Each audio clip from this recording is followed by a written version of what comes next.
Take a deep breath, because what I'm about to tell you is going to be hard to hear. You keep choosing a life you hate, not because you're broken, not because you're weak, not because you should know better, but it's because for some reason your body is better at surviving discomfort instead of seeking joy. You hate your job, you hate that relationship, you hate that friendship, you hate that client, but still you keep repeating the same patterns over and over again, and you stay in that same situation. It's not your fault, but it is your responsibility. The question you should ask yourself is not, how do I change my life? The question you should ask yourself is, why do I keep staying in situations that I know are hurting me? In this video, I'll walk you through the traps that keep you in these situations and how to fix them. So give yourself some grace. There's no judgment here. It's just understanding where this is coming from and choosing to have a new beginning.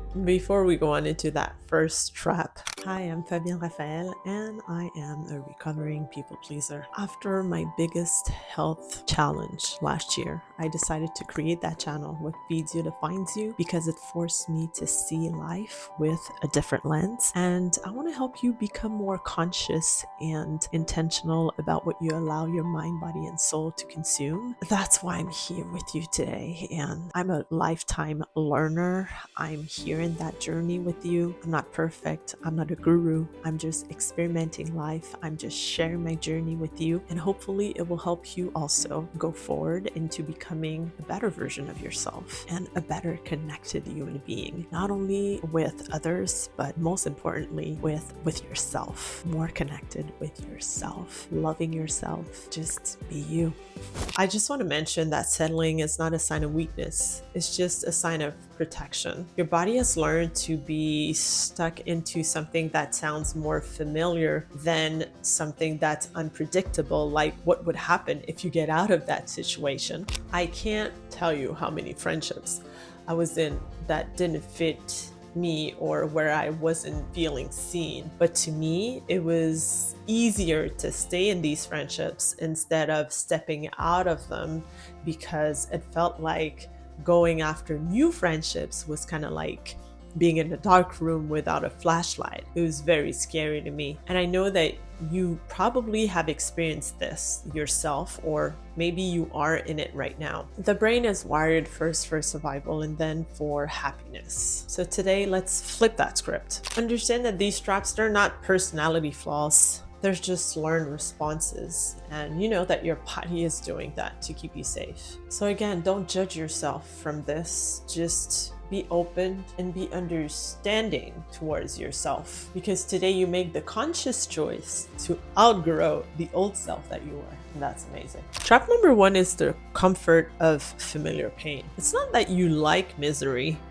but it's you've been used to that misery and you feel that you've managed it before, so why can't you keep managing it? The problem with that is that it becomes draining, but you keep doing it anyways. I told you already about the many friendships I was in, and I wouldn't be able to get out of them because I thought it was better to settle, and it was less scary to be in a situation I disliked than into stepping into the unknown and try to seek for new friendships. Think about that old version of yourself, and I want you to be very compassionate, and I want you to picture that you're hugging yourself. And if you want to try it yourself, just hug yourself right now. Just give yourself a ton of love and hug yourself, and understand that this was not coming out of something that you did deliberately. This is a learned response that your body had, and you're about to change this. The fix for that trap is just to do a small change, because if you think about the big overall plan and you want to do big changes all at the same time, well, your brain is going to be overwhelmed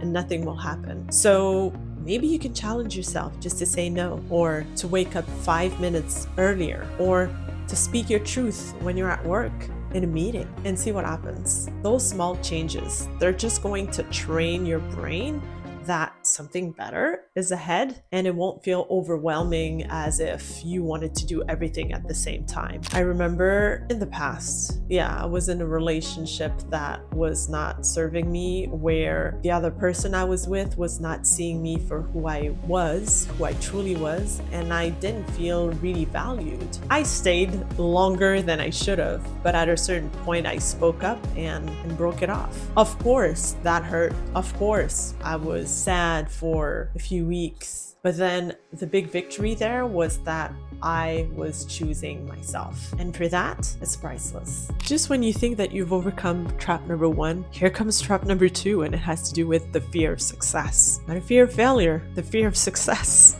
A lot of people are affected by that fear, because embracing that, being successful would mean embracing a new you, a new identity, new expectations, new version of yourself, new environment maybe. And that's scary. I remember that a few years ago, before I joined Team Canada, the coach came and invited me over for training camp. I went to one practice. I was so intimidated by the older players, and I felt so inadequate, and I had so much of the imposter syndrome that I told him that I wasn't ready and that I didn't want to join. It took me a full year to understand that, hey, wait a minute, I was chosen for a reason. I could give it a try and see where it would lead me. And a full year later, I came back to the coach, and he still wanted to accept me in training camp, made the team, and stayed there for many years. And these NBAL international experiences are things that I cherish in my heart and are one of the best experiences I had in my life, because it led me to acquire a lot of life skills, know a lot about myself, but also about others, learning how to work in a team setting, and so many other life lessons that are forever useful in my life daily. So the fix to that fear of success is to define a new normal. One thing that you could do is to write 3 or 4 things that you would get if you step into the life you want. For example, I have an example here: freedom, stability, impact, joy. And have these words really close to you, somewhere where you can read them very regularly, and then your brain likes to make things make sense. And so each time your brain will see these words, it will normalize it, but then you will see that your whole being, your environment, your actions will probably lean towards making this word whole and making this word part of your life. You're happy. You might have overcome your fear of success, but there comes trap number 3, and it has to do with the sunk cost fallacy. And what it means is that you don't want to let go of something because of the prior investment you've made into it. You don't want to leave your job because you invested too much into your university, college education. You don't want to let go of an old relationship because of the years you've been in it, even though you're not happy in it. You don't want to move out of this house, even if it's in the wrong environment, because you love the house and you love how you decorated it. Or you're stuck into an old version of yourself because that's the version that you know, and the new version is scary. I remember I used to have a home staging business, and I stayed in that home staging business way too long because I had invested thousands and thousands of dollars for my education and for my international certification. I flew over to California to have that training live with the home staging inventor. And to me, just letting go of that business, even if it was not working in the way that I wanted to, was just like me thinking, oh my God, this is such a loss of money. But instead, I should have seen it as all the opportunities that this career had led me to accomplish, like having my own TV show here, for example. And so eventually I understood that I had to let that go.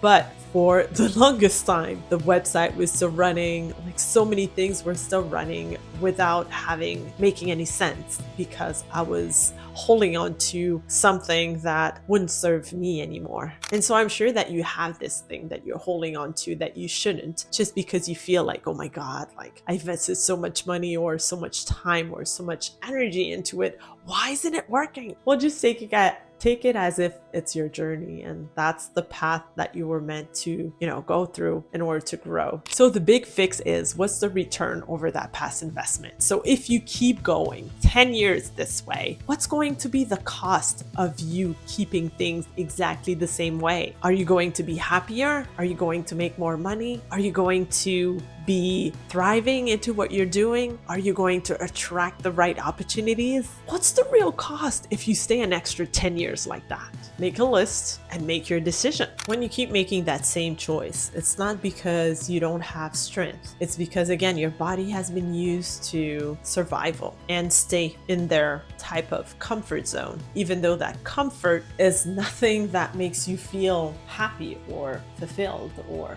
thriving. It's just because that's what you know. And it keeps going back to these traps and these patterns. But the great news is, it's now that you know these traps and you know how to fix them. And because now you know them and you see them, you can't unsee them. So when you make a decision to settle, it's not happening behind your back. It's happening right in front of you. So this is where your power lies. You're not behind. You're stepping into that new version of yourself. You're powerful and you have courage. And again, like everything in life, you might have setbacks. It's not because you're weak, it's because you're human. And humans need repetition in any type of skill set that they want to acquire. So again, give yourself some grace if you feel yourself going back into these traps. Go back to this video and check the fix and redo the exercises and train your brain into choosing the best thing for you so you can choose happiness first and survival second. Today is that moment where you stop blaming life and you start blaming the choice you made and decide to make a new choice and embrace that new version of yourself, which is really exciting to me. And another great choice that you might do is stop chasing validation. So watch that next video where I share with you what happens when you finally stop chasing validation.